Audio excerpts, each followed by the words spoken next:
Yeah, so it's a pleasure to be here. So TimeBank in UK, we've got several people here from the UK. It's just gone 8 p.m. here. Last year, we were honoured to host the International Day, and it was amazing. We were really, really enthused and motivated by the different countries and the different stories that we heard. We had an opportunity to hear from some of the UK time banks as well.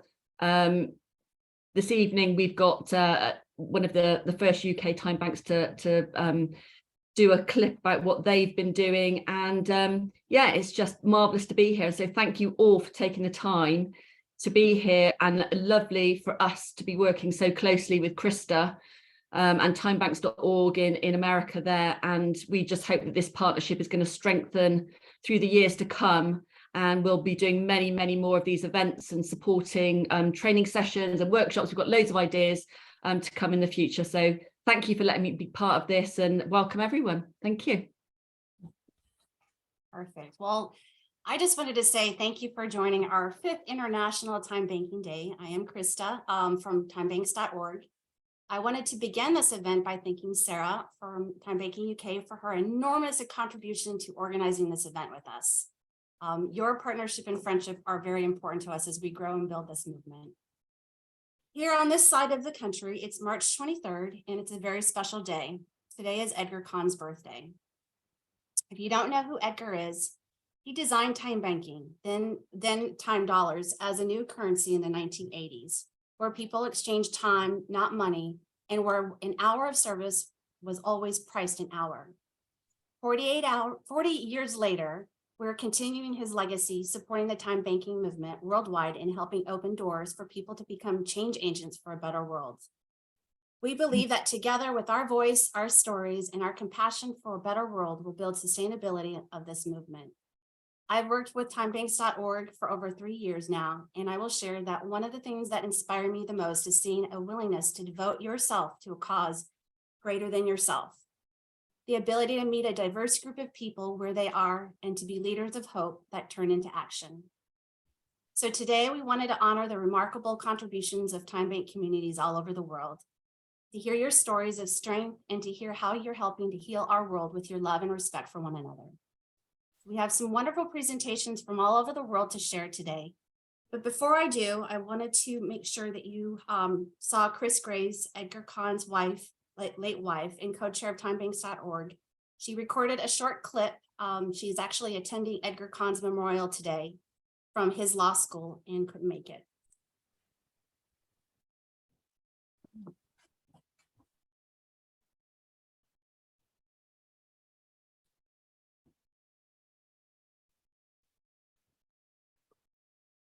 Thank you, Krista. Just while you're getting that ready, just lovely to see so much chat. So I'll stop talking now because you're ready to go.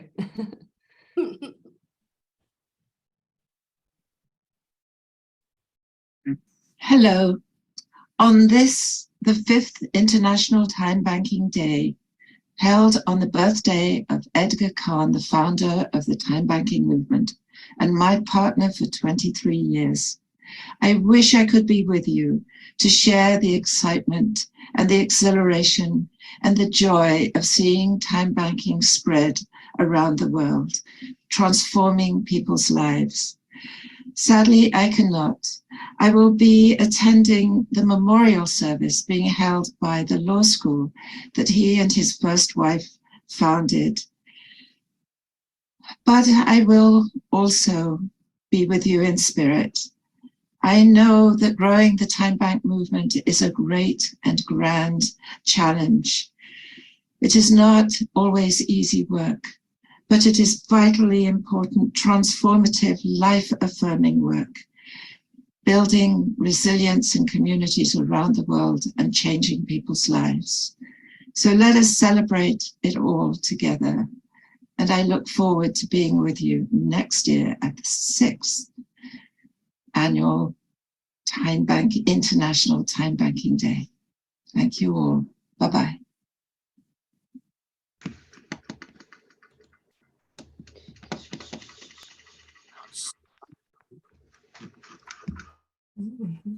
Well, our next person, our guest speaker, is from India, from Social Creds. Are our friends here at the call? Hey, Carrie, good to see you.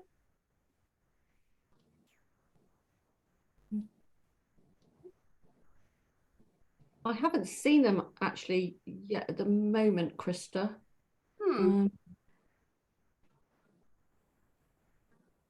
Yeah. What is Professor Chen here?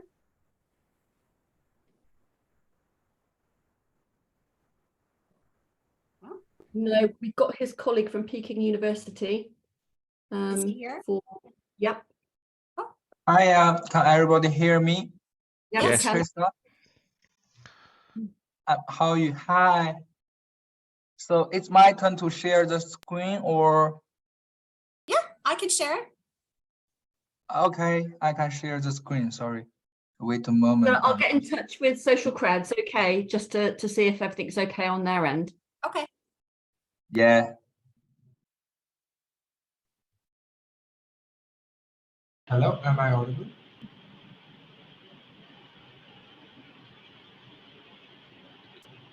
Hello.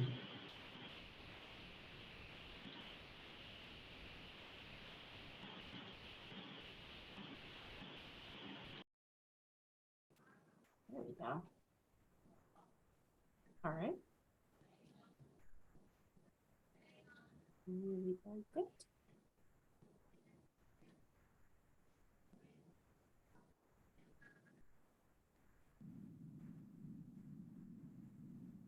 All right. You ready? Yeah, I'm ready. Thank you. So maybe I can, okay, you can share it. So thank you very much for Sarah and Krista to invite me to share the story of the time bank in China, and also to you and your colleagues for your contribute to organizing this wonderful conference. It's my great honor to give the presentation here in the 5th World International Time Banking Day, and I think it's my second time participating in this wonderful event. I'm dedicated to see so much old and new friends here. I'm Hao Yusuo from Peking University, and now I'm a PhD student at Peking University. Now I'm also a visiting scholar at the Oxford Institute of Population Aging. So first of all, I would like to say that today's event is a best tribute to Adia Khan, our continuous exploration and practice in promoting the development of time banks movement worldwide. Is I think it's the best way to. I think it's a realization of Adia Khan's last wish. So through time banks, we can definitely establish a harmonious and beautiful society and our community, as well as promote emotional bonds among people and achieve some sustainable human development. So today I would like to share some updates of our on the practice progress of time banks in China during the COVID, and I would be grateful for any comments or questions at the end of my presentation. First of all, I think I want to share that the biggest reason for the rapid development of time banks in China is the demographic shift in the country. As you may know, China's population experienced the negative growth in 2022. So the official data released by the Chinese government in January in this year shows that the population decreased by 850 compared to 2021, so which is the first negative growth since 1961. So we also, on one hand, we have a decreasing number of newborns, and on the other hand, we have the world's largest and rapid growth elderly population. So that's why China's time bank primarily developed in the field of the mutual aid for the older adults, starting with the community elderly care services. So please move to the next slides. Thank you, Krista. Yeah, so let us see the characteristics of the new generation seniors in China. They have more careers of health, independence, and quality of life, a higher educational level, higher saving, longer life expectancy, fewer children, higher technological acceptance. So they are more inclined to participate in time banking, especially through online services system to accumulate create more countries for themselves. So we already have a lot of understanding. Please move to the next slide. Thank you. Yeah, perfect. So we already have a lot of understanding of the original concept and the development of time banks. Now let's talk a lot of let's take a look at the concept and development of the time banks in China. So firstly, the time bank in China was established in Shanghai in 1998, so 25 years ago, by residents in community. So it was also that the time bank, that the concept of was introduced to China. However, most early attempts failed due to the lack of the government guidance, sustainable intensive machinism, and unfilled management platform and the system. So since 2017, with the rapid growth of the volunteer services in China, time banks have made significant progress. Meanwhile, the electronic record platform for time banking is being promoted nationwide. So now, according to our estimate, 25 cities in China have implemented senior care time bank, and there are already at least 500 time banks organizations or institutes. So I think it's a nice slide, maybe. Okay, thank you. So since the outbreak of the pandemic in 2020, the time banks have continued to provide community services, and such as delivering meals, purchasing medicines, and providing companionship and child services for the residents. So they show the strong resilience. As we already reported last year, the research team at Peking University conducted 4 rounds of the surveys on time banks across the country in China, involved their development. So as we can see, in the next slide, we can see in the picture, this is the distribution of the 100 time bank case in China. Okay, so maybe then, okay, thank you, Krista. So this is the we can say that most of the time banks in China are located in the eastern and southern coastal area. So as well as the province capital cities in the central region. They are most located in the economically developed urban areas, which is consistent with the level of the GDP development. So different from some Western worlds where social organizations or foundations dominate or manage. Most of the time banks in China are led by the government, mainly to solve the problem of the elderly care. Therefore, we call it senior care service time bank. And the next slide shows that Beijing, Shanghai, Guangzhou, and Nanjing have issued documents to promote senior care service time banks throughout the city. So in this system, we can see in the next slide, any adult can earn the credits by providing volunteer care for the elderly, which can then be redeemed to receive care when they themselves turn 60s. I think it's a nice slide, please. Okay, thank you. Okay, you can see in the slides. I have just put the regulation of the time banks in China in the slide. So any adults can earn 1 time coin for each hour of volunteer services worth 1 hour of senior care. So account holders who deposit time coins with the bank can spend them can spend them when they turn 60s, give them to their parents or grandparents, or donated them to others. The coins can only be earned through volunteer services and can only be used towards senior care. It can't be exchanged for cash or goods. In some countries, in some cities, volunteers can use the coin for physical goods such as food or delivers necessary. So we can also see the eligible services and some senior citizens who are poor or lost their only child or have serious a person with disability will be given a number of time coins for free, so they can get the services and not need to to pay the time coins because the government gave the time coins to them. So the next slide shows that our case in Shanghai, the time banks mainly managed by communities committees under the government's delegation. There are two main models of time banks. One is where young people provide services for the older adults, so promoting the intergenerational interaction. So another model involves younger senior helping older citizens. So we can also see that in another case in Nanjing, it's in the next slide. It's the time bank services implemented by Yaofangmen Street in Nanjing. So it's not the government lead, it's a community or the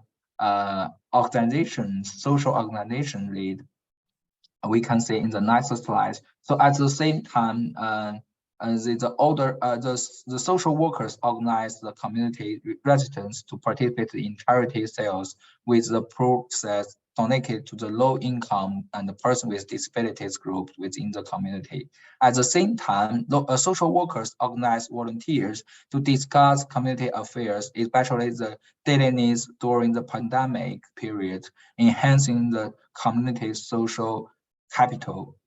So for the next slides, you can show in Hangzhou. It's another case for the Chinese time bank. It's the case in nursing home. So we can say it's not different from the government or the NGO lead. It's the enterprise lead. So it's called the Lükang Medical Care Group operates the time bank in its nursing home. The company has already implemented time bank programs in 20 institutions across the country. So the caregivers, the college students, and the senior residents who live in the nursing homes all become the time bank volunteer to provide services for the people with disability. So this picture shows that the senior volunteer providing the care services to people with dementia. Every day, the senior volunteer distributes the daily newspaper to the rooms of the older adults. They form a delivery team, and the service hours they provide to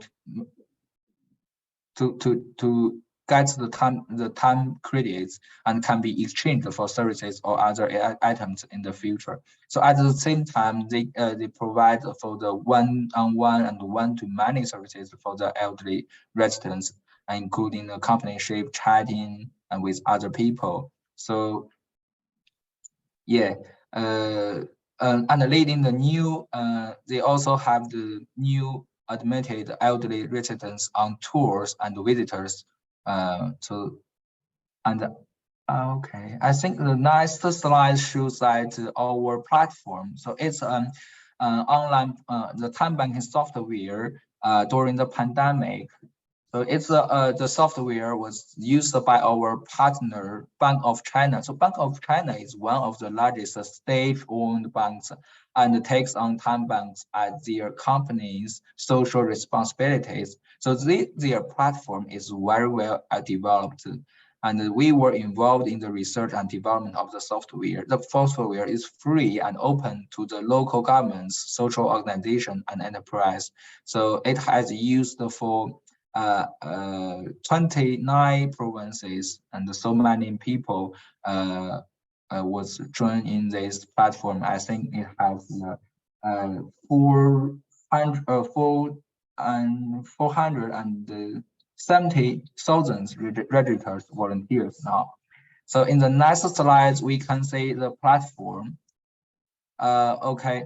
So in this platform, we can say that both volunteer and the recipients can involve each other on this online, and you can track the people in need, the service like list in this platform, and you can also involve each other online, and their evaluations can affect the qualification for providing volunteer services in the future.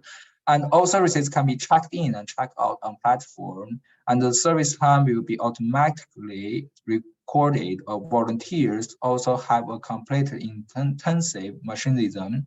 They can get points according to the length of the services, and there will be some material or in-kind rewards, such as some vouchers or discounts in the supermarket. So, and we also encourage the participation of the groups, such as the college students. So the TimeBank platform also provides them with collective clarifications. Their service hour can serve as a proof of the community activity or volunteer services and are organized by schools. So the next slide, we can say there is our Peking University TimeBank system, where we want university students to get involved in the serving older adults in the form of service learning and productive education. So in the next slide, you can see this platform.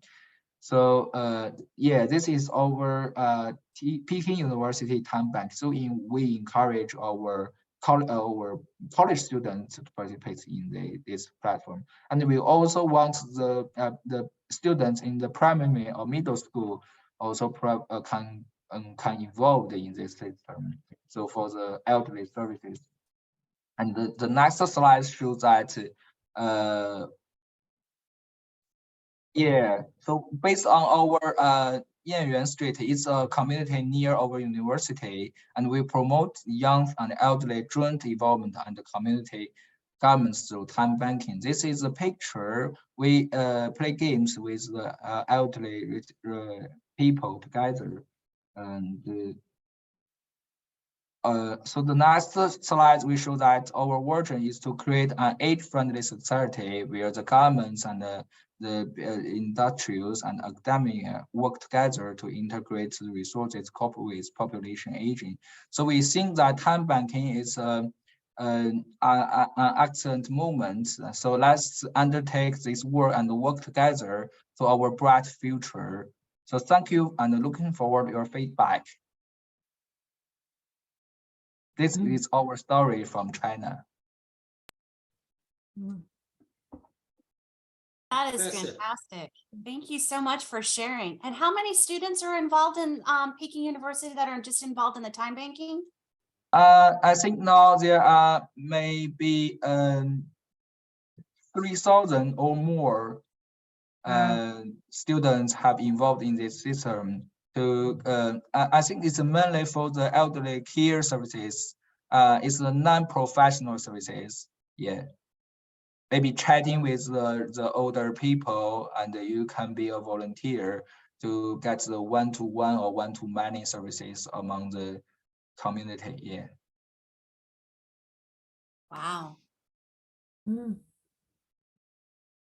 how did you get involved?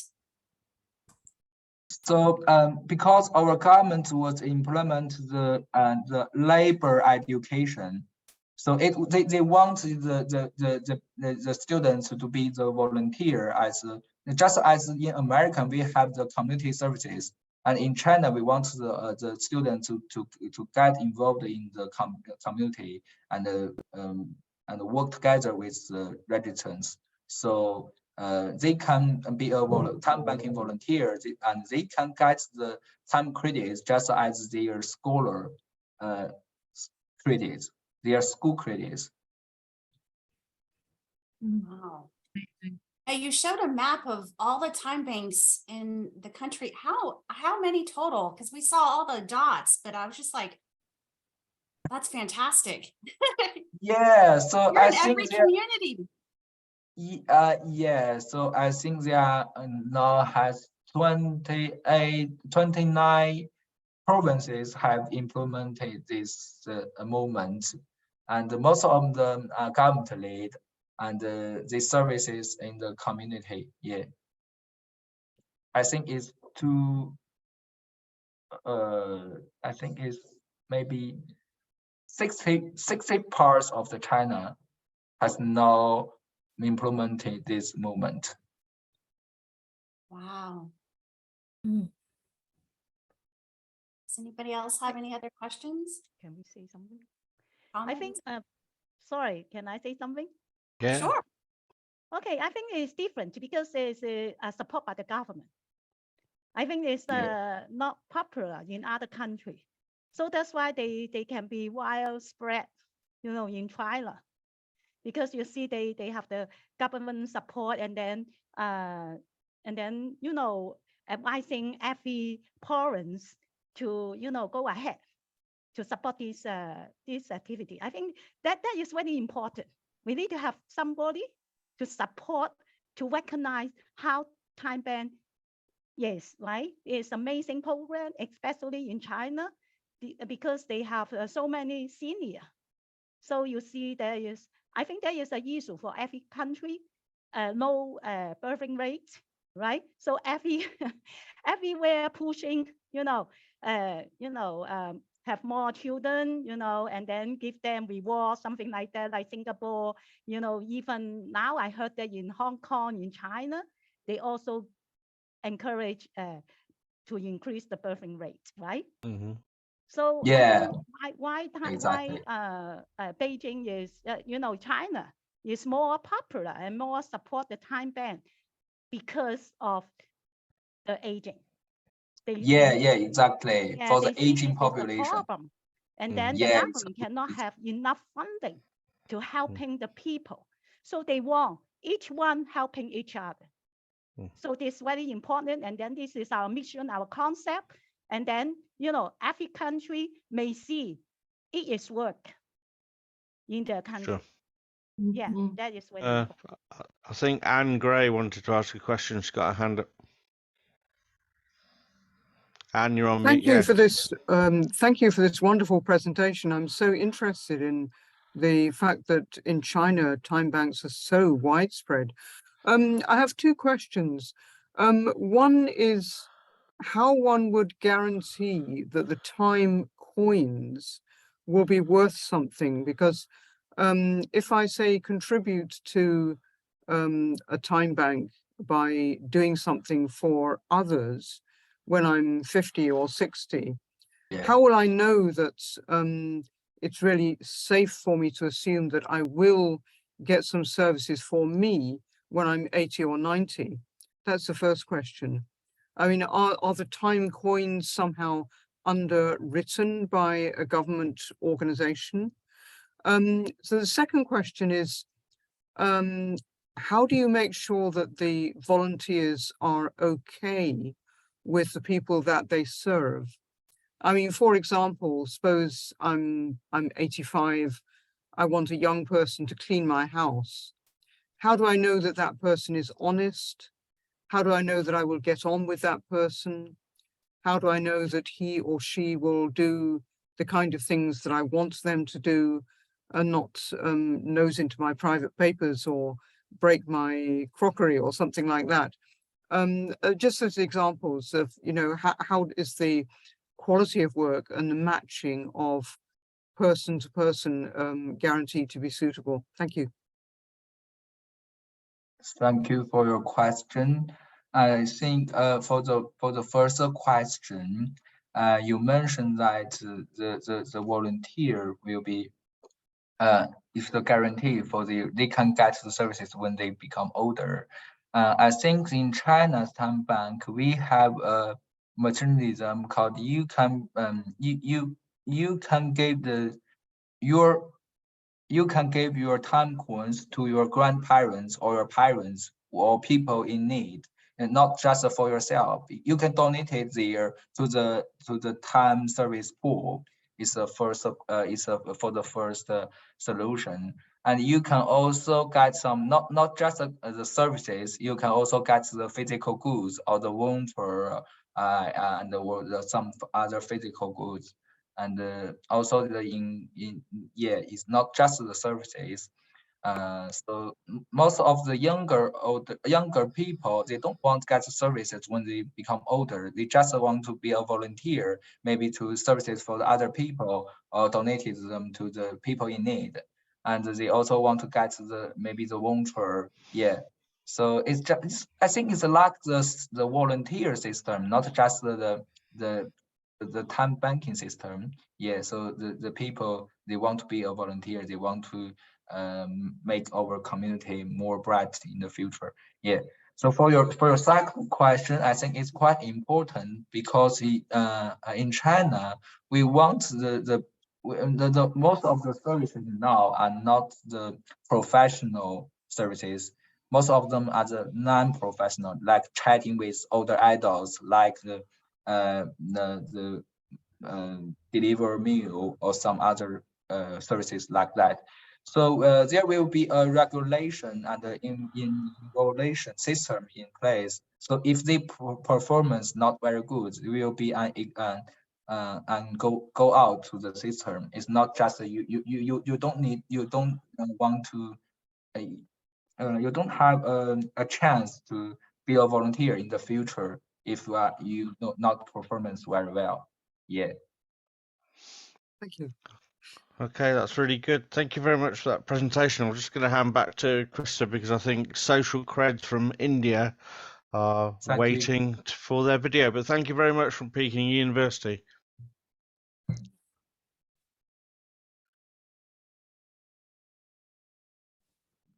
Hi everyone, I'm Jahan. And I'm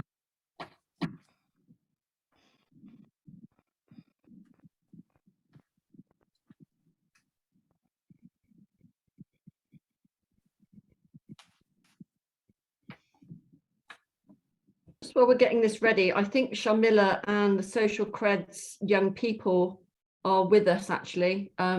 So hopefully their connection's okay if people did want to ask any questions after their Hi presentation. everyone, I'm Jahan. And I am Sanjana. And we bring you Social Creds, India's first kiddie time banking platform. And time creds are currency.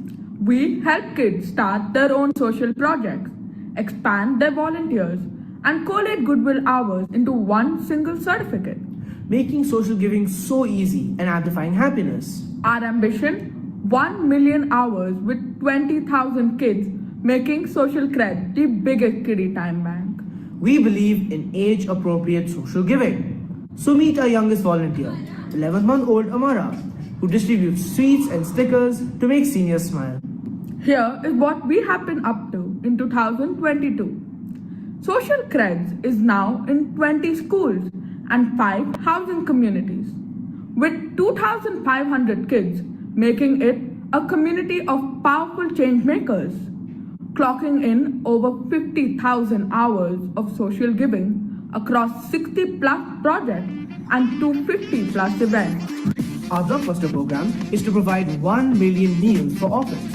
In 2022, we funded 200,000 meals, with 800,000 more to go. Fistful of Grains is our school program, with 1,500 kids, which has raised over 40,000 meals. Guess what our kids care deeply about? Our environment. Trash Mafia Kids aims to prevent 500 tons of landfill. This year, we prevented over 10 tons of landfill by upcycling clothes, toys, and books. On the other hand, Picture Me aims to give 5,000 kids a childhood memory, with 1,000 memories gifted in 2022. Another program, In the Senior, aims to provide 10,000 hours of senior care, with 10 a Senior and other senior caring programs. Our community program, Library Project, has set up 3 libraries and catalogued over 5,000 books.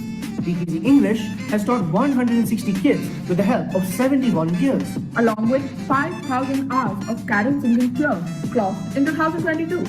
We have had an eventful and amazing year, and we have so much more to do. Help us clock in 1 million goodwill hours. We really need your support. Together, we can make a real difference in our communities. So, join a social revolution and help us build Social Cred, making it the world's largest kiddie time bank.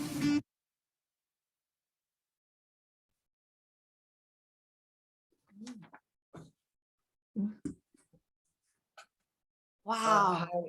Hi. We have a little bit of a presentation as well. So do you mind if we share screen and start? Of course, fantastic to see you again. Add you as a co-host.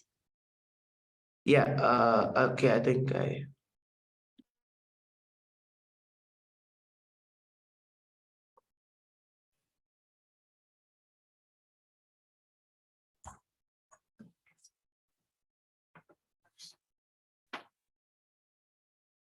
While you're getting that ready, that is just fantastic. You guys have 20 schools already? That is great. Yeah, are you guys able to see the screen? Mhm. Yep, we can see that. All right.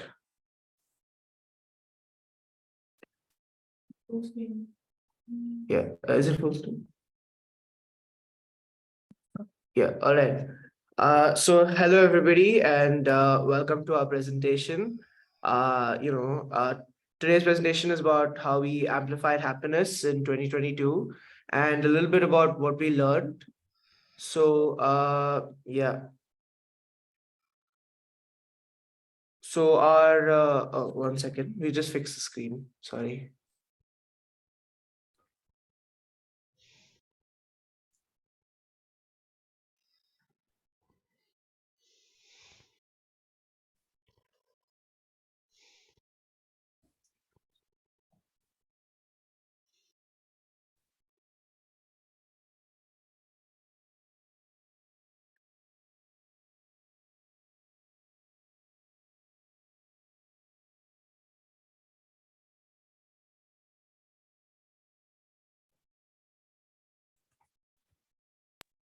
Yeah, sorry about that. Okay, so in 2022, our milestones were, to clock in 50,000 hours, to get, we've hit 50,000 hours. We've hit 2,250 kids. We have about 70 programs and have conducted over 250 events. So, social credit focuses a lot on how we are willing to accept what everyone has. So not everyone has like 10 hours of free time or 5 hours of free time a week or a day to give towards social giving. So we believe that even if you have like an hour in a week, an hour in a month, your time is appreciated. And whatever you can give, that's what we want to take from you. And that's one of the biggest learnings we've had in 2022, where we felt that volunteers would show up sporadically and they would just contribute their time at random events. And this was perfectly fine because as long as we had a big army, we could just keep powering on regardless of how many volunteers showed up. So here we have like a little bit of a story to help people understand how our kids get excited about projects and learn to find their interests in these social giving events. So for instance, take Raga. She loves music, she loves to dance, she loves to sing. So Raga's mom will see carol singing and sign her daughter up, at the start of Christmas season. And Raga's mom will then call her friends and tell them to sign up their daughters, and so the kids will arrive at the project, excited, nervous, skeptical, all these different feelings. And they meet some friends of their own. They meet Ahana and Tanvi, for instance, and hit it off. And together they spend 20 days singing carols. And when everyone's together and you're all doing the same work, it kind of breaks down a lot of social barriers and makes it more fun for everybody. So we found that social giving is a great way for kids who are a little bit shy to come out of their comfort zone. So because it's super easy, flexible, and fun for everyone. So all the kids will come together, clock in their hours, look around for the next event, and create a buzz around it. And eventually, when she's ready, Raga will now create her own program with something she's passionate about, like the Recycle Notebook program. So one of the biggest learnings that we can take away from this is communication. So having our projects up and about on WhatsApp groups or having them communicated through our community, that's how moms would get to know about what we're up to or what recent events are coming. And that would help new kids sign up to whatever they find themselves interested in. So you must be wondering that social giving is something that, high school students do in order to build their college profile. But in social cred, we have our youngest social cred volunteer who is just 11 months old. And she spends her time distributing stickers and sweets to seniors to brighten up their day.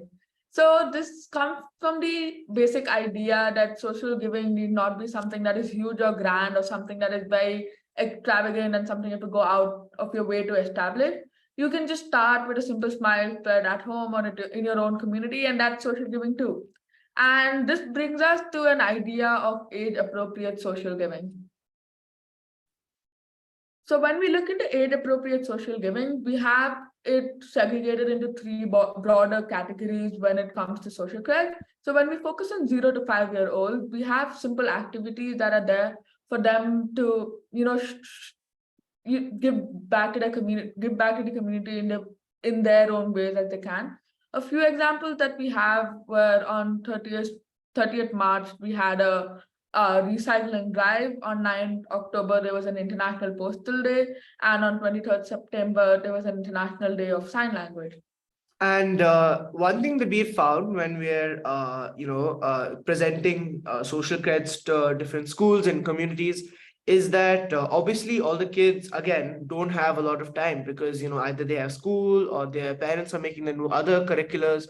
So what we like to do is create a month-wise calendar.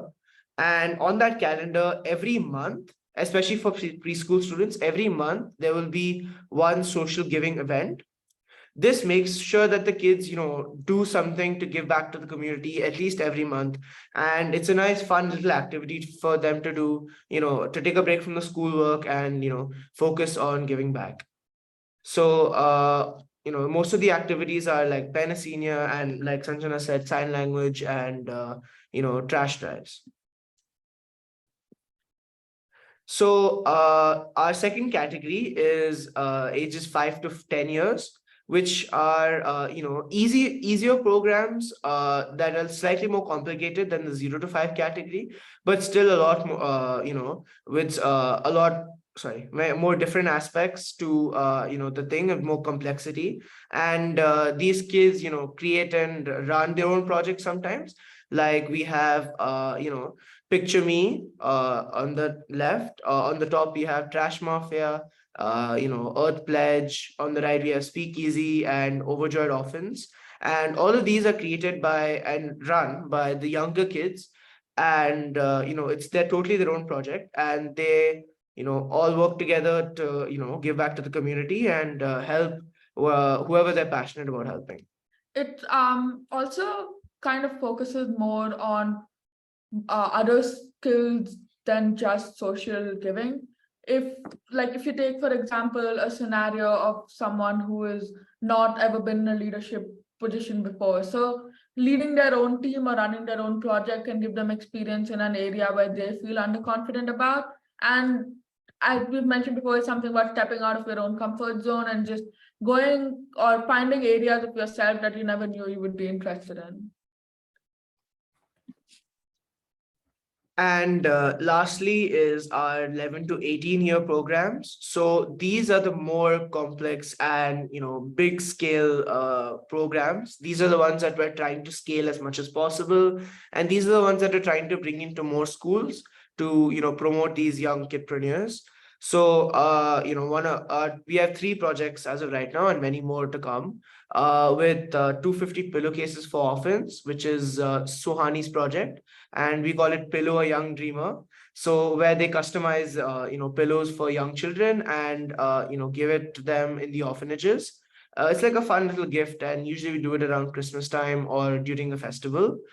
Then we have Social Labs, which is where they create a $1 science kits to present to government schools, because they believe that kinesthetic learning is the best form of learning, and learning by experiments is also fun for everybody. And lastly, we have Joy of Giving, which is aims to give 3,000 diapers and 1,000 utility kits.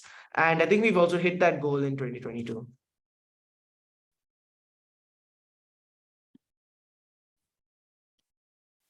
So one of the biggest questions that come up when a social credit wants to join, or when a normal or when a student wants to join social credit, is what do I gain from it exactly? Like, I can go ahead and do my own social giving, and that will be equally beneficial to me. So I feel like social credit provides them a place to consolidate all of their credit. So all of your college credits for social giving that you've done throughout the year is in one certificate. It's in one area. You can go over it. You can see where you've put in more. You can see where you want to put in more. there's also this idea of inclusivity because we are a community of like social creditors and we had a Children's Day celebration once. So we're just trying to make it more fun and, make you feel like you're part of something bigger than yourself. Then kid tenure is like a very, it makes you feel it makes you feel pride in yourself because you feel like you've started something that is your own, that you're running something from scratch, and it gives you an opportunity to like find interest which you never knew that you had. One of like the major problems we faced in 2022 were people feeling that, if I join social credits, I might lose credit for the program that I run myself because it then becomes a social credit program. So we've like tried to maintain a balance between just like, being an aggregator platform that consolidates all hours versus actually going out of our way to help people. But the thing is that we just want to amplify all the social giving that kids can do just to make it more easier for them. And so I guess this is kind of summarizing whatever's been said. So the reason that we feel that social credits might work is because it's really easy, it's age appropriate, people can come and go when they want, and and especially it's geo-noded. So all this time we thought, oh, you have to be in one particular community and it has to be in one particular place, but that's not the case anymore. Through COVID, we were able to see that you could do whatever you wanted from wherever you wanted, and online programs are possible. So, and especially now that some of the restrictions have been eased, we found that if we go to schools, those are great places to start and build a social credits community. And because especially if we have one spokesperson over there, like a champion from each community, who is able to manage everything and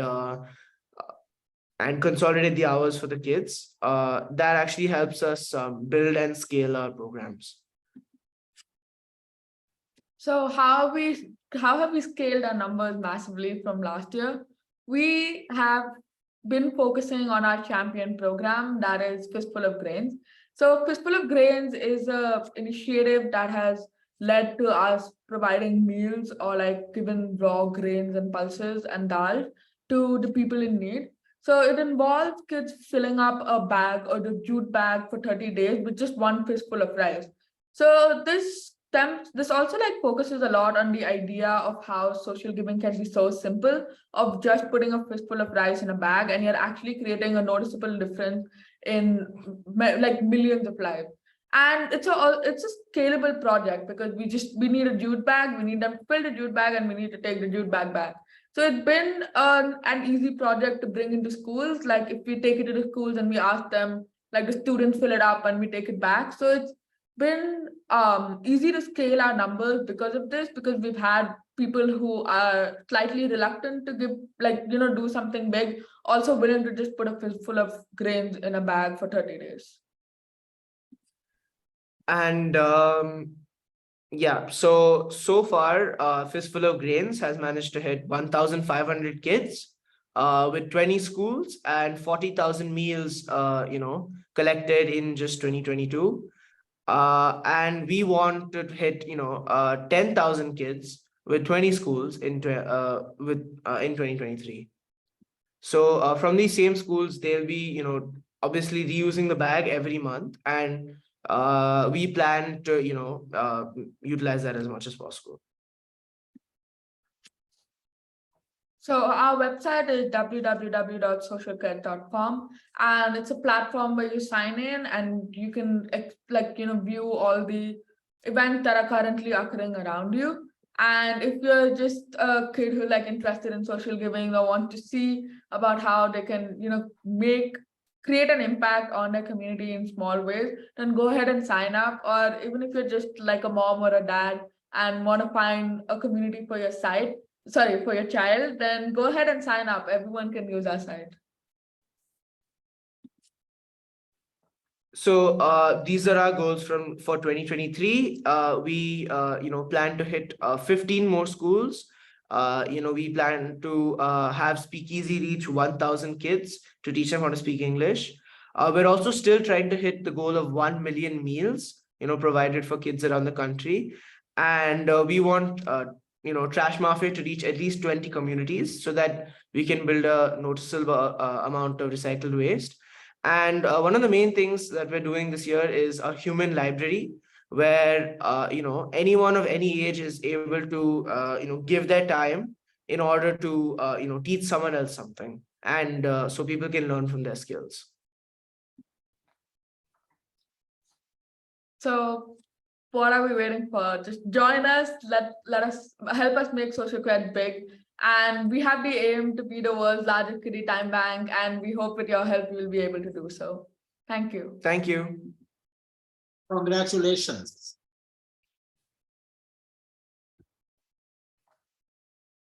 Great work. Thank you.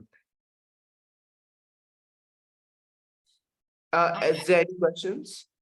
You are so inspiring. I love you.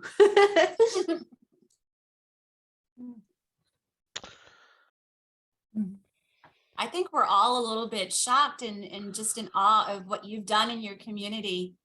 It's definitely a lot to take in. I'm a mom of 5 kids, and I'm like, you guys, I'm just gonna buy you a plane ticket. Come over here and share what you've done to your communities and start more time banking in schools. I think that's just great. It is incredible to see the growth from last year. You were very powerful last year, and now to see how much it's gone and how much it's scaled up, it's like, oh my goodness. Hats off to you. Very good work. Thank you so much.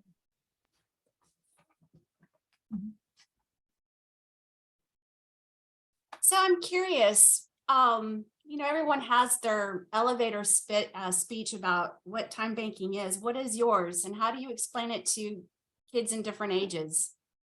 Yeah, that's a really good question. A lot of the times when people are asking, so like, what exactly is this? They're all very confused because I feel like it is a new topic, not just in India, but also for kids, right? Because so whenever someone asks me, I always just say, we do, social giving, and we try to give back to the community. And, we we record the amount of hours you spend, giving back to the community. We can also compare time bank to a money bank. So that's how I try to explain it to like younger people who ask me what social credit is. So I'm like, instead of using money to deposit your currency into the bank, you just, give social hours and deposit your hours into the bank. So with making those small connections, they understand, okay, yeah, so this is something where I can put in all my hours in instead of my money in, and I can like build a profile. So, yeah. What city are you in India? We are living in Bangalore. You're Bangalore. Okay. The tech city. Yes. So, right now we've been doing a lot of work here. But whenever people, ask to do projects anywhere else, we always say, yes, please. And we provide them with, our past experiences and help them. Yeah. Sorry, we collaborated with China last year too. Like we had this small Speakeasy program where we got on call with a few Chinese kids, and our volunteers interacted with them to help them understand like basic phrases of English, and they had like communications every week, and it was like a fun time for all of them. So you will collaborate with international kids too. Yeah. So that's one of the goals as well with social credits, to scale it as much as possible. Okay. Sanjana and Jahan.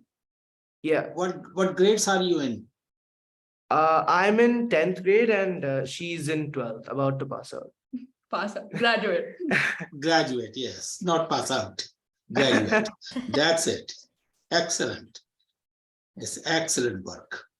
Did somebody help you with the platform, or you did that by yourself? Yeah, definitely. So we have I think he's in the call, Rupesh, who's helped us build the entire site, and he's been really helpful editing the videos. There he is on the camera. Yeah, so yeah, it's a big team of people all working with us to make this possible. How do you finance? How do you finance the project? Finance. So basically, we go to, like, sometimes we go to investors and ask them, and usually they're just parents from our community. So when parents' kids are doing social credits project, they feel inspired to help out with whatever funds they can. And otherwise, we have small fundraising programs. If it's like to raise a little bit of money for some small project, then we always do a fundraiser, like a bake sale or stuff like that for the smaller projects. And that's also a great way to teach the kids how to conduct these things, and so that when the smaller kids become bigger, they're more ready to do these big projects that we set out for them. Beautiful, beautiful. My last question to you is, has kids ever used their credits, or they just keep accumulating the credits? Yeah, that's a good question. So right now on our site, you can't really use the credits because of because right now most of the kids who are using it are just taking it and keeping it in their profile for their college certificate, right? So they want as many hours as possible when they go into colleges. So however, now we're starting the human library, where kids can now use a time credit, like, oh, I want 1 hour of somebody's time, and they can learn whatever they want from the human library. So that's kind of how kids are now going to be using their creds. So it's either for human library or for their college credits. And with Human Library, we're trying to make it like a platform where kids feel safe or like inspired to ask for stuff that they might not have resources to access otherwise. Like, for example, I just applied to college this year, and 6 months back, I would have like loved to have some advice on, where I should be looking, where I should not be looking. So Human Library gives me a chance to like exchange my hours for someone who has probably gone through the similar process a while back. And I give like 1 hour of my time that I have used, that I've gained from doing a social service, in order to like get their time to give me advice. So your human library are experts who can, or mentors who can talk to the students. Yeah. Thank But you. it can also be, yeah, it can also be people who don't necessarily have to be experts, but it could be people with past experiences on the topic. So yeah. Great concept. Thank you. So Sanjana, is it Sanjana? Yeah. When you plan to go to college, what are you gonna what's your degree? And then once you finish, are you planning to work in the college or go back to school and teach more time banking? What's your future? I definitely want to expand social creds to wherever I go. So I have actually applied to California, and I've got into like my top choice. So and I'm even planning to do business and economics. So it goes perfectly in line with what I've been doing at home. And I would like to see like younger people take up the concept of social credit at home while I'm gone. But I would definitely be very open to starting a different kind or like a variation of social credit wherever I go. Because it's helped me, like it shaped me a lot in the past few years. And if I can like continue doing this, then I would obviously love to do so. And what about you? I'm still gonna be here for about 1 to 2 more years, and I'll see what happens after that, because it's a bit hard.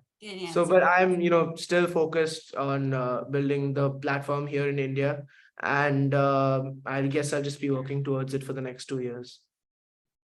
Perfect. Well, thank you so much. I know it's 3 o'clock in the morning over there. Yeah. You're gonna go to school tomorrow? Yeah, I have actually an exam, but no. All right. Well, we won't keep you. Thank you so much for sharing all of that. We're just very inspired by all of you. Thank you. Well done, guys. Thank you for having us. Yeah. All right, Martin, I'm going to get you ready.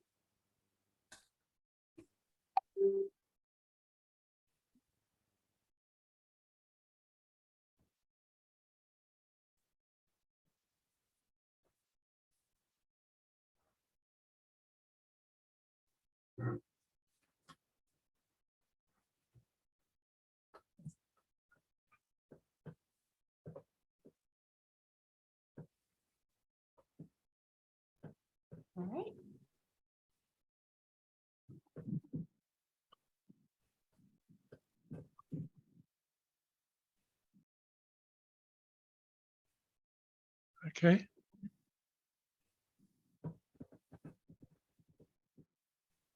Fine.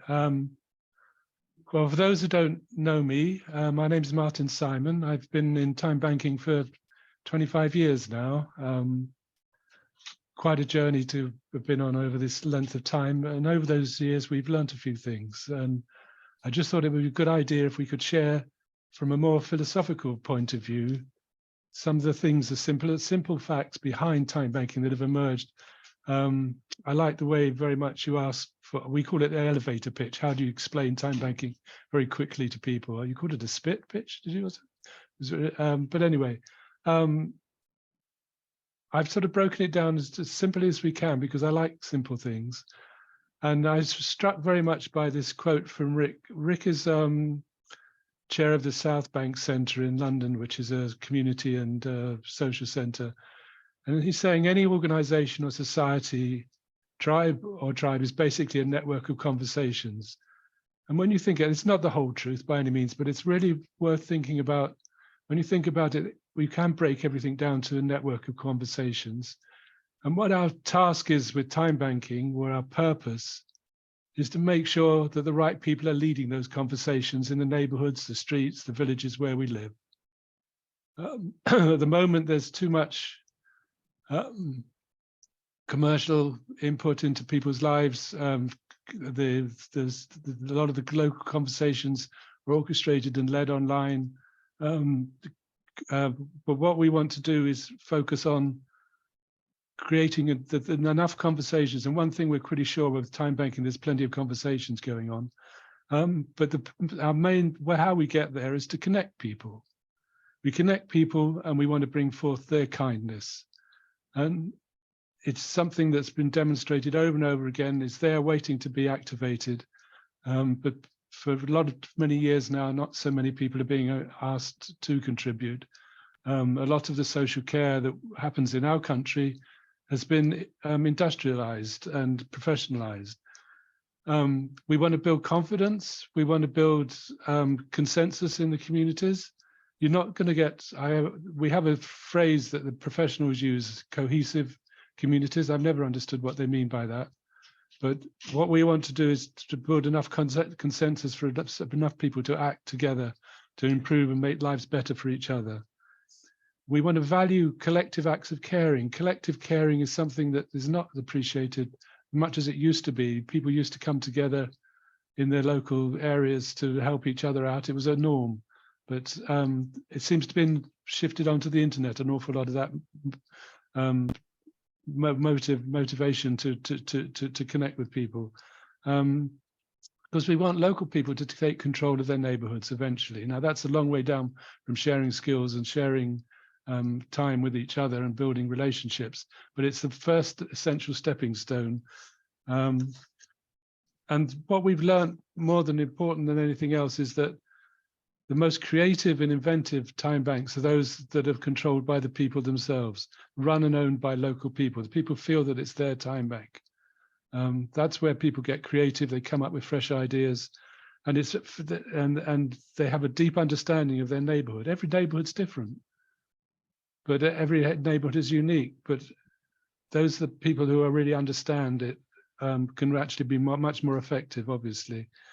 We work in public spaces where local people live and naturally gather together even in their own homes, which is quite difficult in these safeguarding years that we're living through in the UK.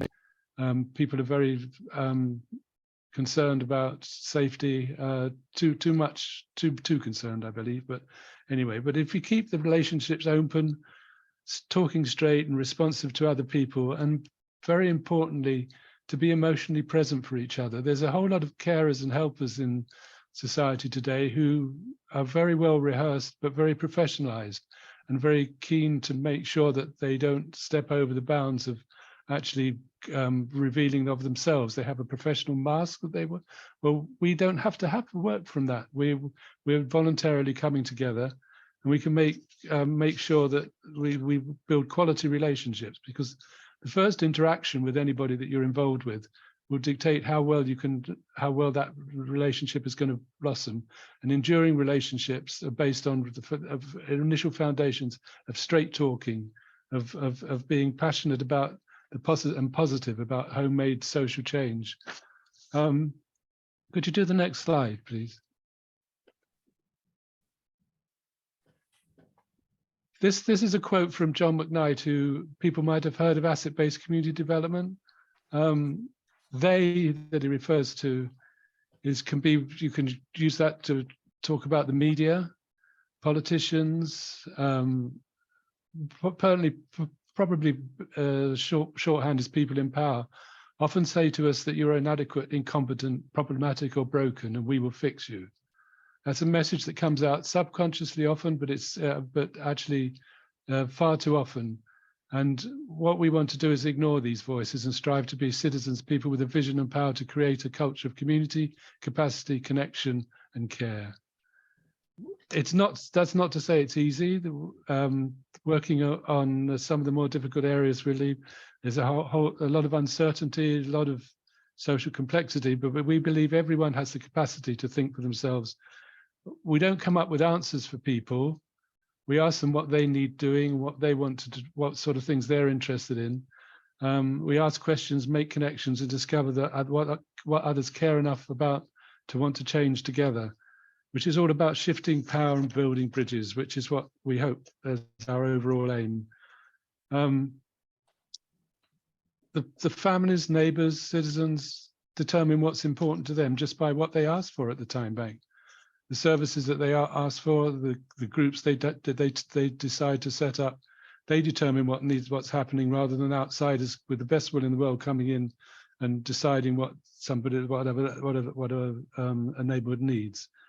And as I said earlier, we don't have to appear infallible. The next slide. This comes from the 18th century. Adam Smith, people I'm sure know Adam Smith. He's the father of economics, capitalism. And as you can see how capitalism has been distorted. How selfish soever man may be supposed, there are evidently some principles in his nature which interest him in the fortunes of others and render their happiness necessary to him, though he derives nothing from it except the pleasure of seeing it. That's what we all know, but for too long, conventional economics has failed to recognize that they can't function without a substrata of unpaid care, of what Edgar called the caring core community, the core economy. Or I don't know if people know about donut economics. It's quite a big movement in the UK. They talk about the unpaid caring economy. It's self-organized, it's decentralized, and it's reciprocal. It operates on the old-fashioned give and take. I'll move on a bit. The next slide. When I wanted to think about what we probably wanted to achieve with everybody as a member of the TimeBank, I have a friend, David Zygmunt. He was a GP, a general practitioner, doctor in South London for 30 years, and he's now writing some very interesting books on what he calls the human conundrum. But a secure, stable, and satisfying sense of self amongst others for everyone. I think that's an ideal that we could all get behind, to want to actually, if we could proffer that with everybody that we're working with, we will change the world. The pandemic reminds us of the value of that interdependence, but ultimately people care about their neighborhoods, and every neighborhood, as I said, is unique, and every neighborhood is full of inventiveness and generosity, and it's always unpredictable, which is something we've also found. The friendships that emerge out of time banking are completely unpredictable, and the real value of each time credit is actually that promise that you make to repay to another member of your community at some time in the future. Everyone's valued equally, as we know, but it's not about, when I started talking about fixing people, it's about offering comfort and healing and not treatment. And it's about relationships. Yeah, go to the next slide, please. And this is, I was very fortunate in the last couple of years to spend a weekly meeting with Edgar over the internet, and it was one of his latest phrases or saying expressions that I think is absolutely critical. The way to radical transformation is by setting in control motions, these things you do not control. So much of what is provided for people, to people, with people by the systems that I think of, certainly in the UK, are broken now, just on terms of demand and lack of resources. They're very good people who work in the systems, but the systems themselves are not functioning as much as they could. And they're all geared around managing, marketing, and measuring what's happening. What we want to do is to create a preventative infrastructure within communities that works off some shared values. Neighborliness is basically, they're unspoken, but there's three basic values behind neighborliness. There's live and let live, give and take, and speaking out. Speaking out is getting more and more difficult, and that's quite worrying. And I know certainly my friends and colleagues in the States have a lot of problems with that. But just to round off now, the whole idea is to contribute with everything that we do in time banking to a culture of community. Everything else is a distraction. And there was a asset-based community development organization called the Jeddah Institute, who have a strapline about hope, H-O-P-E, help other possibilities emerge, help other possibilities emerge. That's what we're all about. And we can't control that. We can set it in motion and just sit back in awe and see examples like our Indian Kiddies Time Bank, where people take it themselves. We mustn't try to control these things or manage them. That's pretty much all I wanted to say. And I'm aware of the time. We're 20 past 9. Thank you, Martin. That's amazing. Thank you. And can I just finish by saying, Martin, that for those of you that don't know who Martin is, that he brought time banking to the UK and has guided me and supported me for many, many years in my role. And yeah, just wanted to say thank you. It's been a pleasure. Thank you, Martin.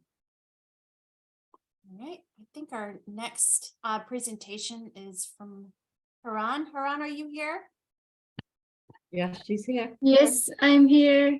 Good to see you. It's so great to see you all. Sorry you were late. Oh, it's all good. I'm just glad you're here. All right, I'm going to start your video, okay? Yep.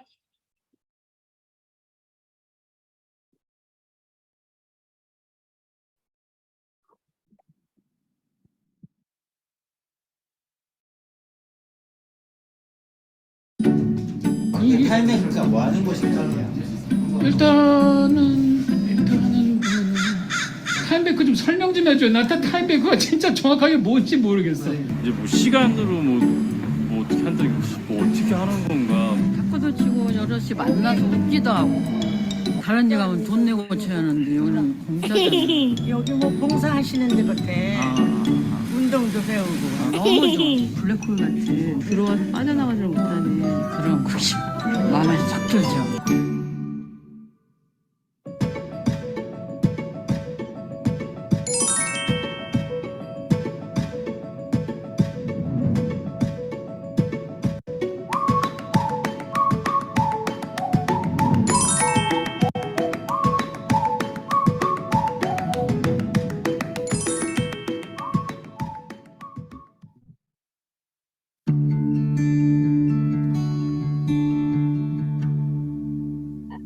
몰랐죠. 내가 이 동네 50년 넘게 살았어요. 이 동네 잘 알잖아요. 여기가 마트가 있었어요. 마트는 없어지고 이런 게 있는 거야. 이게 뭐야 이게. 한 번에 이제 들어왔어. 가입성과 무슨 광고 무슨 헤어가입 얼떨결에 썼어. 나보고 뭘 할 수 있냐고 그래서 그렇게 아무것도 없는데 오목은 좀 뜰 줄 아니까 이 친구가 매주 토요일 날 오는데 같이 할 수 있겠냐 그래서 2년이 그렇게 시작이 돼서 이제 매주 토요일 날 오고 그 다음에 내가 병원 갈 때 큰 돈 받고 진짜 큰 돈, 수면 내시경인데 거기 보호자를 데리고 와야 되는데 아무도 없어요. 혼자예요. 독거노인. 타임뱅크 여기 얘기했더니 대표님이 구해주셔서 난 놀랬어. 그래갖고 병원 가는데 아무 불편 없이 갔다 왔어요. 또 잡았다. 예. 맨 처음에 원준이 만났을 때 손 대표님이 너 이거만 적어도 먹고 살겠다 그러시는 거예요. 그래갖고 여기 종이접기 수업 시간 있으면 원준이 와서 좀 가르쳐달라고 해갖고 원준이 불러주셔갖고 거기서 사람들 만나고 원준이가 종이접기 가르쳐주고 원준이가 이제 고립 상태예요. 거의 한 2년 동안. 원래 뇌전증 발작이 있었는데 어쩌다 그랬던 게 심해져갖고 집에 있으니까 이제 또래랑 어울리는 것도 없고 얘기할 사람도 없고 저랑 거의 24시간 붙어 있거든요. 민경이는 어릴 때 아스퍼거 증후군이라고 하는 진단을 받았는데 사회성적으로는 어려움이 많아서 또래들하고 충돌들도 많았고 그 안에서 자기 자리를 찾는 것이 너무 어려워서 자기가 쓸모 있는 사람이 되지 못한다라는 것에 대해서 굉장히 좌절하고 그랬던 것이 컸던 것 같아요. 이분이 생각에 지적장애도 있으니까 보통은 본인이 유일하게 작동할 수 있는 게 태블릿이거든요. 태블릿. 탈시설 하는 날 이제 이사를 지금 이쪽으로 왔잖아요. 그날 물건을 이렇게 정리하는데 요게 하나가 있었는데 흥경 씨가 이걸 잘한다고 하는 거예요. 그러면 한 번쯤 와서 해달라고 한 게 두 번째 이제 자꾸 오니까 또 봤던 사람이 기억을 하는 것 같아요. 친구분이 말 걸고 그다음에 이거 만들어주고 하니까 쳐다보고 있는 거예요. 다른 사람들이 뭐 하나. 근데 좋아하는 건 느껴져요. 오늘 요걸 만들었어요. 레고 좋아하시는 분이 있으니까 근데 그분이 아프시니까 그래서 보여준 거예요. 솔직히 말씀드리자면요, 저는 원래부터 좀 네거티브가 많았어요. 염세적인 사람이었는데요, 봉사를 통해서 더 좋은 사람들 많이 만나게 되더라고요. 빛이 옮겨지는 거예요. 나 혼자가 아니라 더불어 살면 행복해진다는 걸 깨달아지는 거죠. 더 사람들을 더 좋은 사람으로 만들어지는 거네, 타임뱅크가. 행복하고 밝게 만들어지는 거죠.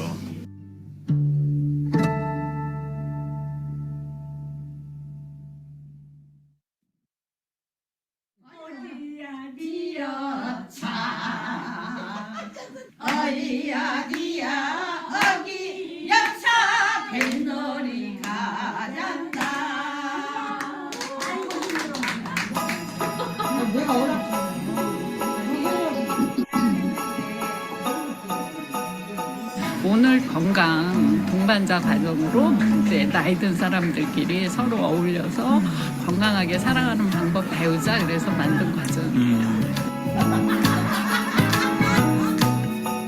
젊은이들하고 이렇게 어울리니까 마음이 젊어지는 것 같고 기분이 좋아요. 정이 되게 많이 들어요. 어디에서 이렇게 다 같이 만날 수 있는 자리는 잘 없잖아요. 누구나 쉽게 올 수 있는 것 같아요. 그래서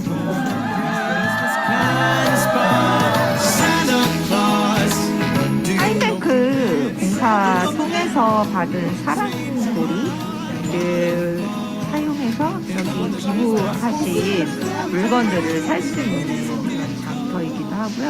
가까이서 사시는 분들이 오시고 또 이 지역에서 가깝게 서로 주고받으시는 게 되게 큰 매력인 것 같아요.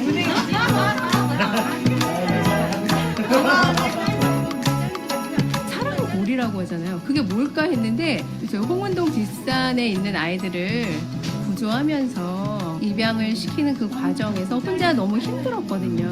타임뱅크에서 이렇게 반려견 수제 간식을 만들 수 있는 기회를 주셔서 더 많은 유기견들에게 나눔해 줄 수 있다는 어떤 봉사의 기회가 그물처럼 크게 더 많아지고 넓어지는 것 같아요. 확대되고.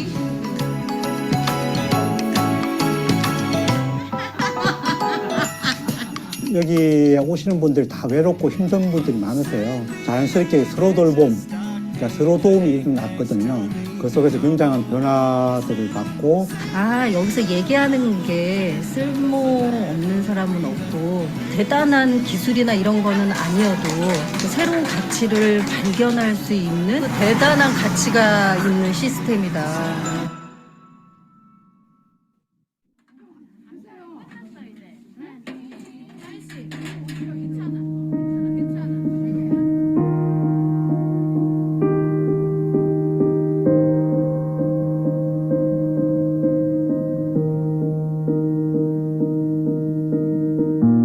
저는 뭐 장애인 거주시설에서도 일했고 탈시설 당사자들을 지원하는 일을 하고 있는데 서비스 총량이 너무 한계가 있어요. 부족해요.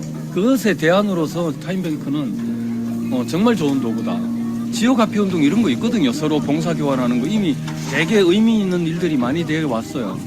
근데 이제 여기는 다른 것은 완전한 주인공이 사회적 소수자들이 된다는 거예요. 시혜, 봉사, 동정 이런 게 아니고 자기가 봉사와 나눔의 주체로 나서는 거죠.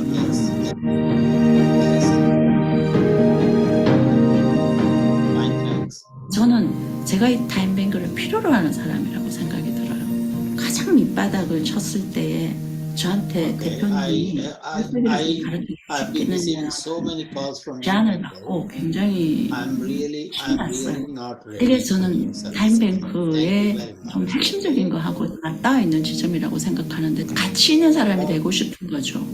누구나 내 것이 다른 사람들한테 이렇게 필요하다라고 하는 것을 확인이 될 때 내가 계속 살아도 되겠구나. 그런 마음이 생기는 거야.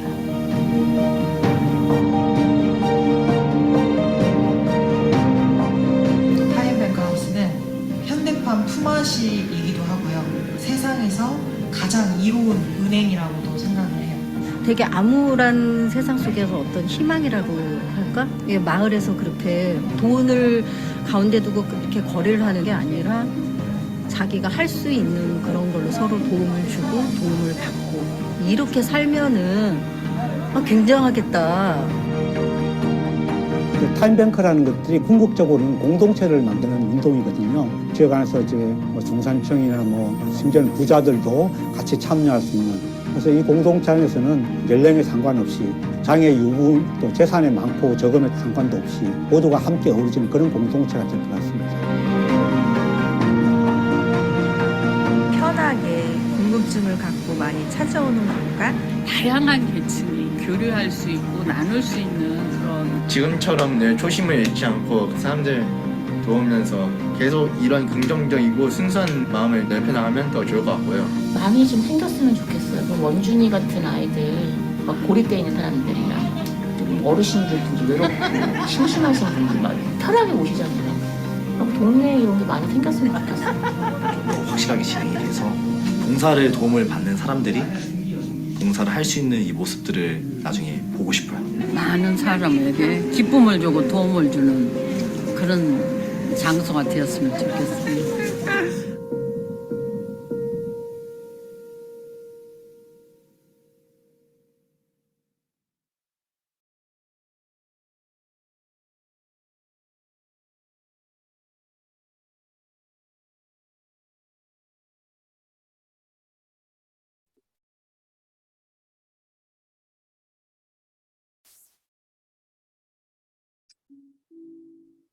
That was beautiful. Thank you. Thank you so much.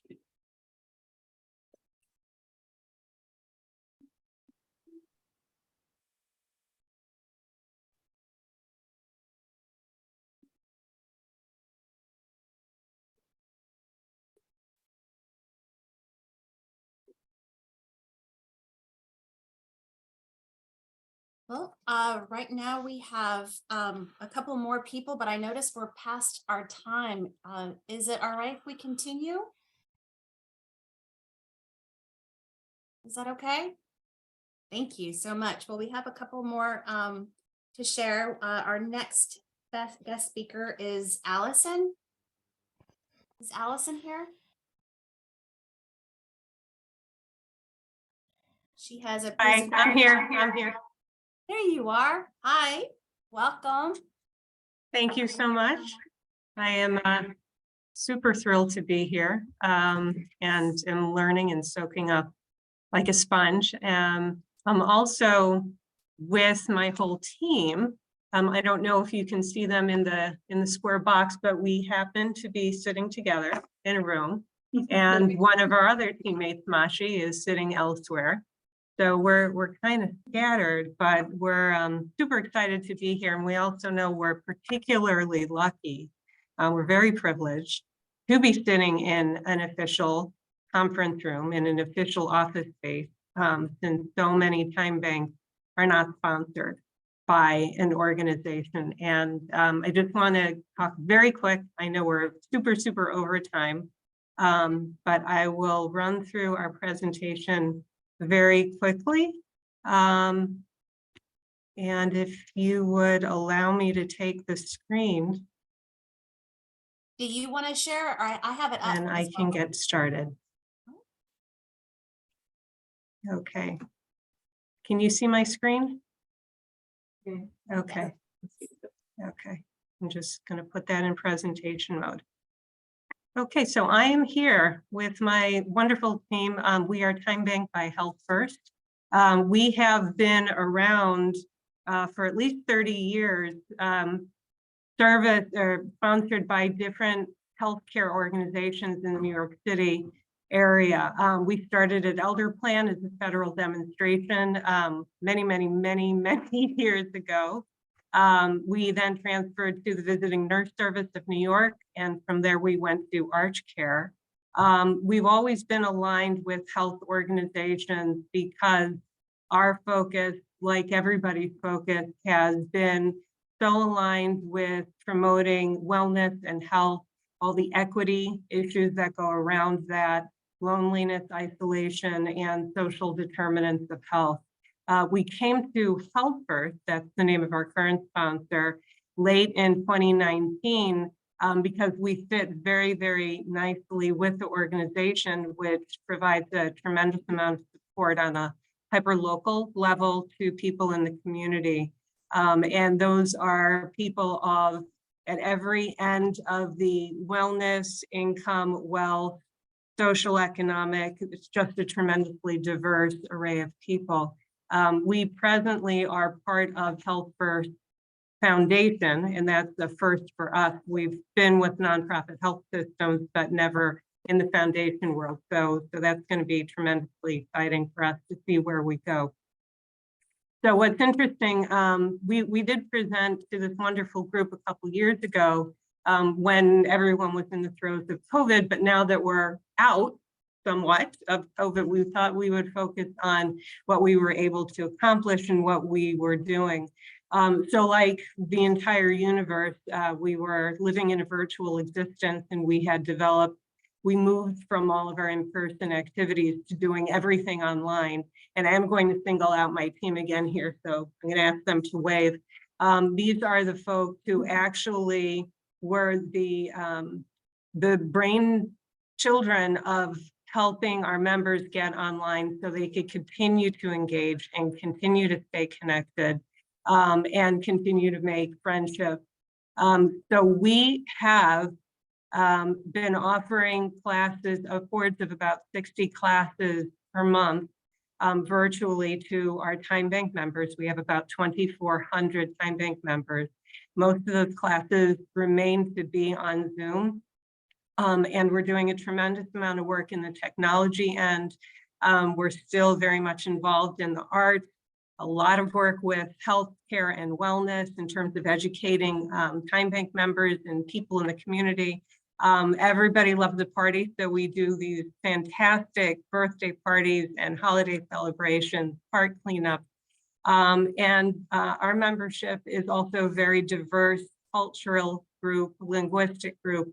And so I think about 1/3 of our membership speak Mandarin and Cantonese, about 1/3 speak Spanish, and then the other 1/3 is a hodgepodge of everything else. So language classes have also been very big of what we've been doing, but we've started to morph out of the virtual space in doing what we're calling hybrid programming. So here are just a couple pictures of some of the magical classes that we've been doing in person and on Zoom. So you can see our origami class photo on the left.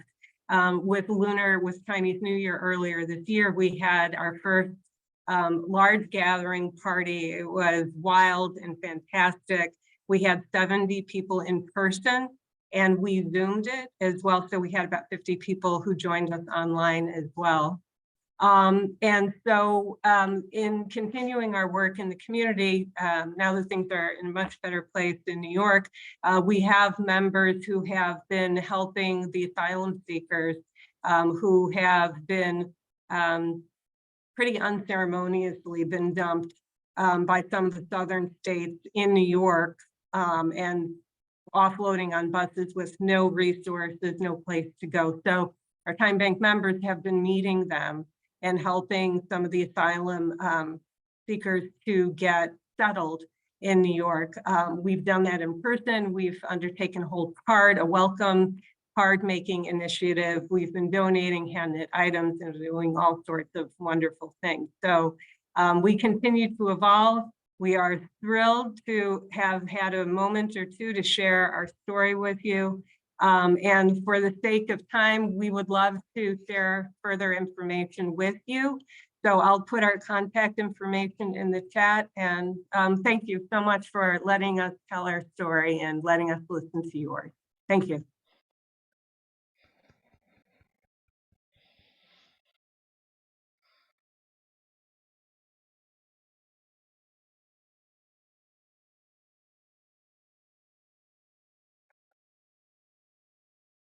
Krista, you're muted. I told you that was going to happen at least once. Jerome, you're next. Thank you so much.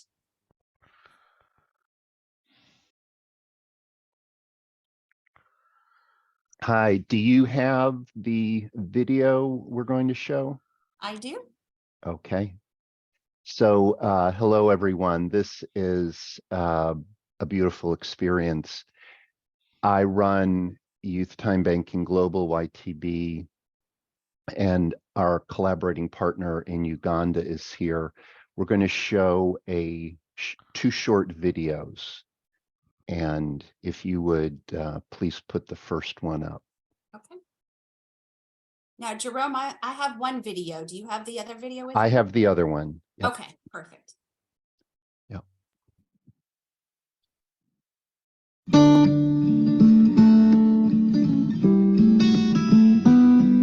Hi, I'm Lillian, a 13 Youth Time Banking Ambassador from Yukono, Uganda, where youth are taking part in building our new school, and we are working projects like cake making.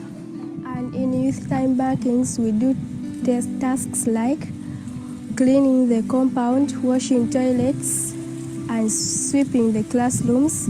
And in return, we get surprises like t-shirts and books. YTB Global has really improved our engagement and make us feel like we have access to the community. Thank you, Mr. Jerome, for bringing this project in our school. We are so happy.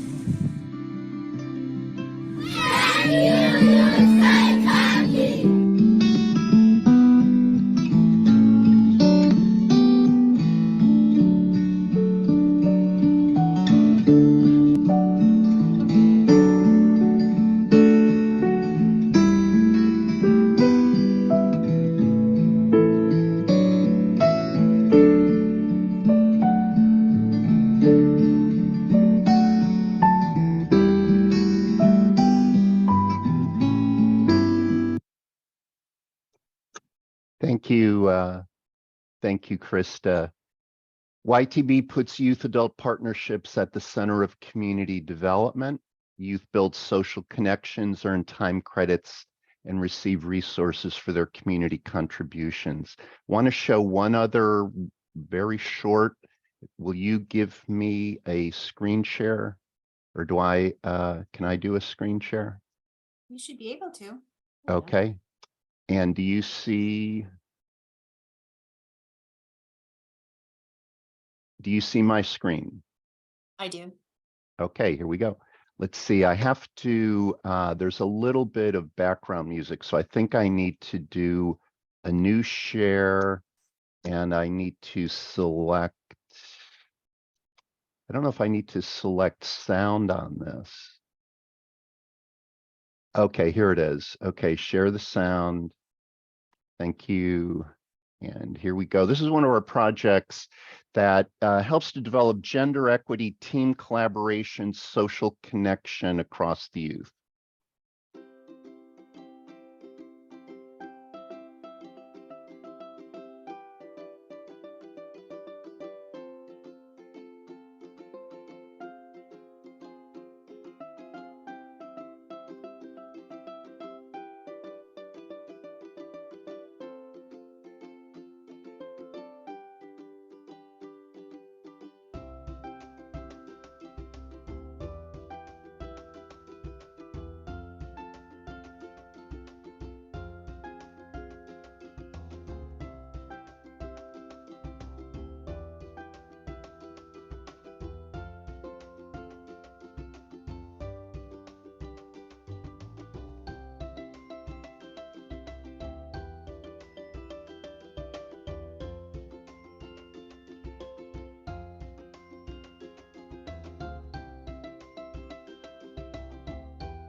So the youth, there was an Ebola crisis in Mukono, Uganda, and this activity of getting the youth involved with crochet really filled the time, and they took off in an astonishing way.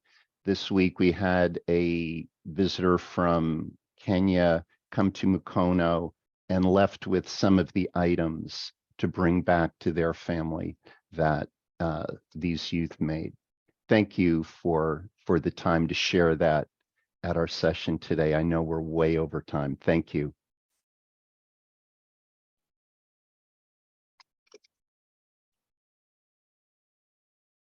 Jerome, you're amazing. Thank you so much. I appreciate you. Youth are amazing. Youth are assets, resources, energy. I'm a messenger. We are. All right. We have one last video.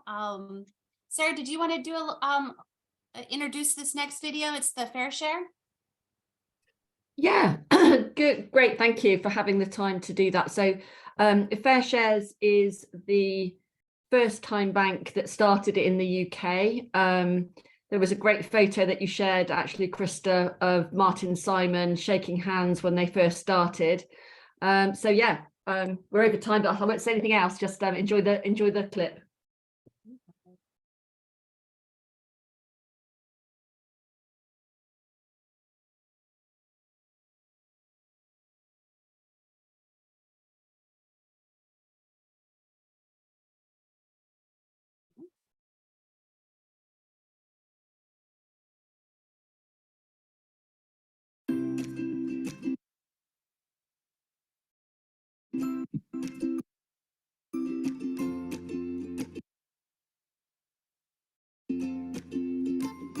Why? Just to help out. I know there's a lot in the community can't do what I could do, so I'm sharing that. I wanted to do my bit and to help these people that are amazing, to help other people.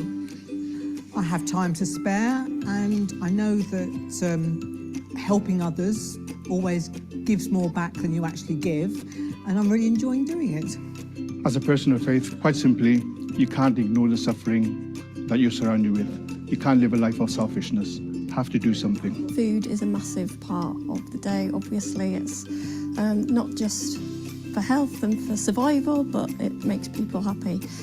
So if I can be part of that, then I'm happy too. Well, Fair Share helped me out, so I thought I could help them. Because it helps with the community, and it makes people who can't get out, like, makes their lives a bit better. To give something back to the community. So there's a lot of needy people out there and very vulnerable, and they need as much support as possible. Because there's not enough positivity anywhere. To help the people out there, through helping the people out there, it helps me. I do it through God, and God directs me, and I have to just do what needs to be done to make sure these people are happy. Well, basically, I'm just doing it. I'm helping these ladies out because they're helping the community. Because I like to think I'm doing something for others if I can during this lockdown. It's given me something to do. I just thought, like, to help people, like, give food out, because I enjoy it as well.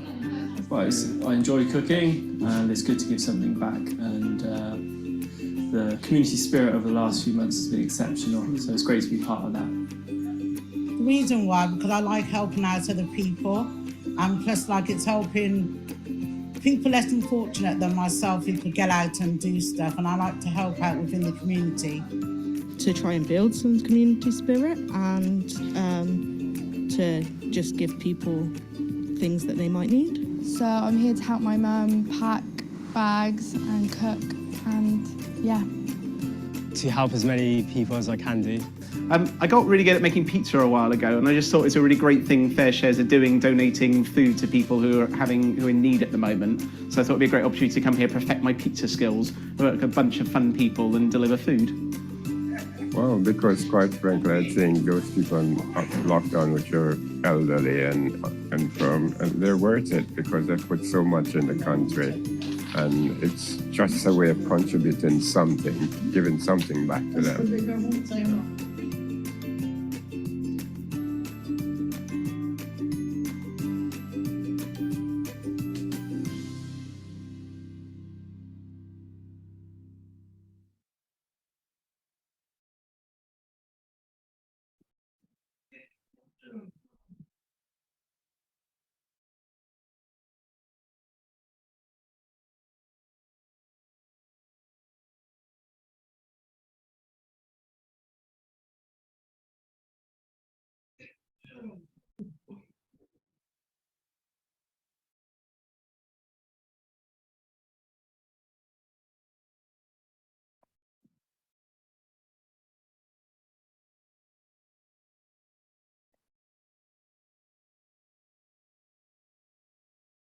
Fantastic. Well, I think that concludes. We have a couple of other shares, but we'll, Maria, Chantal, I'm so sorry, but we hope to see you next Sunday, right?